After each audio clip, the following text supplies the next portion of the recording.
আসসালামু আলাইকুম রহমতুল্লাহ। এবার ভারতের প্রতিবেশী অনেকের ঘুম হারাম হয়ে যাবে মনে হচ্ছে, কারণ ভারত আর ইসরায়েল মিলে এমন একটি জোট তৈরি করতে যাচ্ছে যাদের উদ্দেশ্যই হলো উগ্রপন্থী শিয়া সুন্নিদেরকে সম্মিলিতভাবে দমন করা।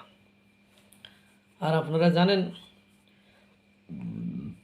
ভারতের পাশে ভারতের চিরশত্রু পাকিস্তান কতটা উগ্র। এই কিছুদিন আগেও দেখেন নাই যে শিয়াদের মসজিদে কিভাবে সুন্নিরা হয়তোবা বোমা বিস্ফোরণ করেছিল, কতজন মারাও গিয়েছিল সেখানে। যাই হোক, যে ঘটনার কথা বলছিলাম, ইসরায়েলের প্রধানমন্ত্রী নেতানিয়াহু মধ্যপ্রাচ্য ও এর আশেপাশে এক শক্তিশালী আঞ্চলিক জোট গঠনের ঘোষণা দিয়েছেন।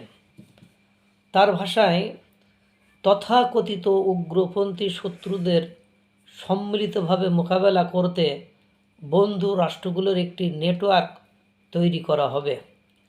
ভারতের প্রধানমন্ত্রী নরেন্দ্র মোদী আসন্ন ইসরায়েল সফর উপলক্ষে এক মন্তব্যে নেতানিয়াহু এই পরিকল্পনার কথা জানান।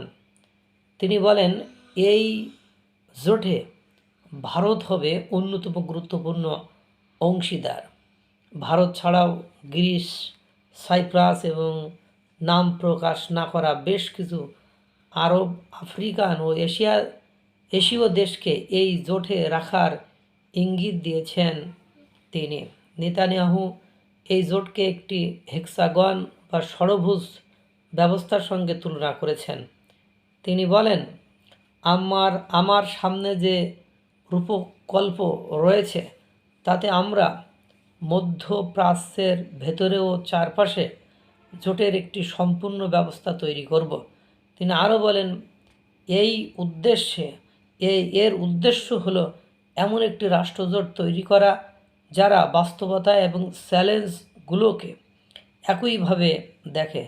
আমাদের এই লড়াই হবে উগ্রপন্থী অক্ষগুলোর বিরুদ্ধে, যার একটি হলো উগ্র শিয়া অক্ষ ও অন্যটি হলো উদীয়মান উগ্র সুন্নি অক্ষ। ভারত ও ইসরায়েলের বন্ধনের বিষয়ে নেতানিয়াহুর সঙ্গে পুরোপুরি একমত বলে মত দিয়েছেন মোদি। তিনি দুই দেশের বহুমুখী দ্বিপক্ষীয় সম্পর্কের কথাও উল্লেখ করেন। তিনি বলেন, ভারত ইসরায়েলের সঙ্গে বন্ধুত্বকে গভীরভাবে মূল্যায়ন করে, যা বিশ্বাস, উদ্ভাবন এবং শান্তি ও অগ্রগতির বিভিন্ন অঙ্গীকারের উপর ভিত্তি করে গড়ে উঠেছে। গাজা ইসরায়েলের গত কয়েক বছরের সামরিক অভিযানে ইরান সমর্থিত প্রতিরোধের অক্ষটা দুর্বল হয়ে পড়েছে বলে দাবি করা হয়। গত জুনে ইরান ও ইসরায়েলের মধ্যে 12 দিনের সরাসরি যুদ্ধ সংঘটিত হয়েছিল, যেখানে যুক্তরাষ্ট্র সরাসরি অংশ নেয়। তবে গাজায় গণহত্যার অভিযোগে তুরস্ক, সৌদি আরবের মতো সুন্নি প্রধান দেশগুলোর সঙ্গে ইসরায়েলের সম্পর্কে ব্যাপক অবনতি হয়েছে। বিশেষ করে সোমালিয়াল্যান্ডের স্বীকৃতি এবং পশ্চিম তীর দখলে ইসরায়েলি পদক্ষেপে রিয়াদ তীব্র ক্ষোভ প্রকাশ করেছেন। 2020 সালে আব্রাম আর্স এর মাধ্যমে ইসরায়েল ও আরব দেশগুলির মধ্যে যে গুরুত্বপূর্ণ সম্পর্ক ও ব্যাপক বাণিজ্যের সুযোগ তৈরি হয়েছিল, গাজা ইসরায়েলি হামলা গণহত্যার অভিযোগে এখন তা ভেঙে পড়ার উপক্রম হয়েছে।